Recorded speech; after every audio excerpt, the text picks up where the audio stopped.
សួស្តីបងប្អូនទាំងនេះបាទនៅក្នុងវីដេអូនេះគឺរបៀបឆែកកម្មវិធីយើងដើម្បីអាប់ដេត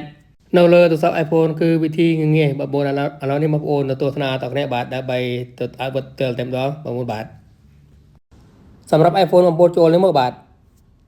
App Store នេះបាទចុចជាប់បាទជាប់ហើយបងប្អូនឃើញ